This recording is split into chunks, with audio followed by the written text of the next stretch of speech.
नमस्कार, मैं सचिन कौशिक आपका इस चैनल में स्वागत करता हूं। आज हम बात करेंगे फोटोग्राफी के बारे में। 1 मिनट रुकिएगा और मेरी बात को ध्यान से सुनिएगा। मैं आपको नया कैमरा लेने के लिए नहीं बोल रहा हूं। आपके पास अगर कैमरा है, एक DSLR है या एक मिररलेस कैमरा है तो बहुत ही बढ़िया। नहीं तो ये मैं मान के चलता हूं कि एक आप स्मार्टफोन ज़रूर यूज़ करते हैं जिसमें एक कैमरा ऑलरेडी होता है। आपको अभी किसी कैमरे को लेने की ज़रूरत नहीं है, नया कैमरा मत लीजिएगा। सिंपल कॉन्सेप्ट हैं, उनको जानने की कोशिश करते हैं। एक बार आप उन पे कंफर्टेबल हो जाएं और आपको लगे कि आपकी फ़ोटोग्राफी उस स्तर पे पहुंच चुकी है जहां पे आपको एक अपग्रेड होने की ज़रूरत है, आपके इक्विपमेंट को बेहतर करने की ज़रूरत है, तो आप बिल्कुल जाके एक नया कैमरा ले सकते हैं, आगे की परचेजिंग कर सकते हैं। क्योंकि मैं बताना चाहूँगा दोस्तों, फ़ोटोग्राफी एक ऐसा ऑप्शन है, एक ऐसी स्ट्रीम है करियर की जिसमें अंत नहीं है। आप पैसा खर्च करते जाइएगा पर आपको लगेगा कि अभी भी कुछ ना कुछ कमी रह गई है। आप अभी बेसिक चीज़ों से शुरुआत करते हैं, फोटोग्राफी के बारे में जानते हैं। देखिए, फोटोग्राफी में एक बहुत महत्वपूर्ण चीज़ है जिसको कोई भी फोटोग्राफर आपको नहीं समझाएगा, या आप हो सकता है उसको जानते हुए भी अनजाने में नेग्लेक्ट कर दें। वो है लाइट। आप अंधेरे में फोटो नहीं खींच पाएंगे। ध्यान से सुनिएगा मेरी बात को। आप अंधेरे में फोटो नहीं खींच पाएंगे। एक छोटी सी किरण ही सही पर आपको चाहिए होगी एक फोटो को फोटो बनाने के लिए।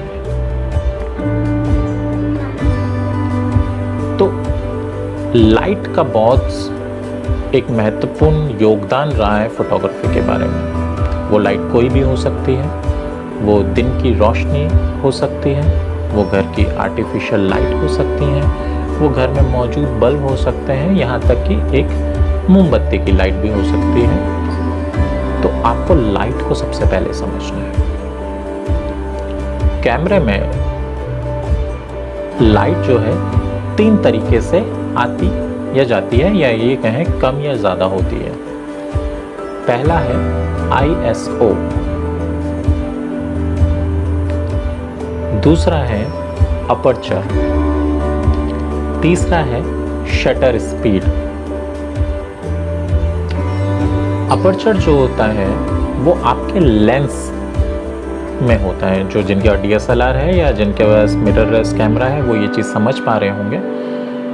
बाकी जिनके पास नहीं है वो अपने स्मार्टफोन के प्रो मोड में जाके देख सकते हैं। वहाँ पे F करके आपको कुछ दिखेगा जिसमें 2.8, 1.8 ये ऑप्शन आपको दिखेंगे। तो वो असल में अपर्चर होते हैं। अपर्चर क्या होता है कि अपर्चर को जैसे आप कम नंबर पे ले जाएंगे, यानी कि मान लेते हैं कि आपके लेंस का सबसे कम नंबर जो जा सकता है अपर्चर में वो 2.8 जा सकता है। तो जैसे ही आप उसको कम नंबर पे ले जाएंगे 2.8 में, तो उसमें लेंस जो है ज़्यादा खुल जाएगा अंदर से, जिसके वजह से ज़्यादा रोशनी अंदर आ पाएगी। अब बहुत से लोगों का सवाल ये होगा, ठीक है कम करेंगे तो रोशनी ज़्यादा अंदर आएगी, लेंस खुल जाएगा, तो बढ़ाएंगे तो क्या होगा? तो सीधा सा ऑप्शन है, आप उसको बढ़ाएंगे तो रोशनी कम हो जाएगी। अब रोशनी कम हो जाएगी तो लेंस जो है अपने आप में छोटा हो जाएगा। पर अब अगला सवाल ये आता है कि हमको रोशनी कम करनी ही क्यों है अगर हमको लाइट ज़्यादा चाहिए? सही सवाल है, जेन्युइन सवाल है। बट होता क्या है कि कई बार हमको ज़रूरत पड़ जाती है कि हमें रोशनी कम चाहिए और अपर्चर बढ़ाने की ज़रूरत भी पड़ जाती है। तो अपर्चर बढ़ाने की ज़रूरत हमें किन किन कंडीशन में पड़ सकती है? देखिए, अपर्चर बढ़ाने या कम करने से एक होता क्या है कि लाइट कम और ज़्यादा तो होती है, ये तो आपको पता चल गया।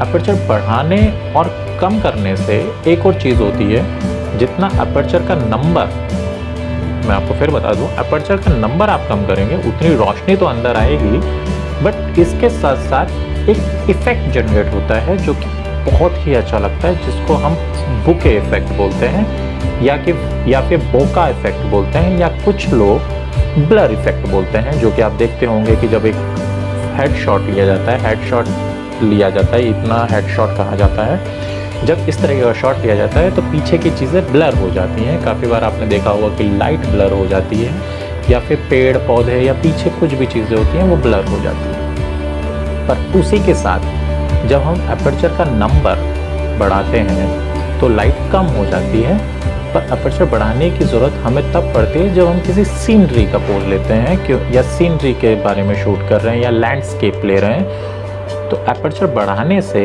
हर चीज़ फोकस में आने लग जाती है, तो तब हमें अपर्चर बढ़ाने की ज़रूरत पड़ती है। साथ ही साथ अगर रोशनी बहुत ज़्यादा है तो भी अपर्चर बढ़ाने की ज़रूरत पड़ती है।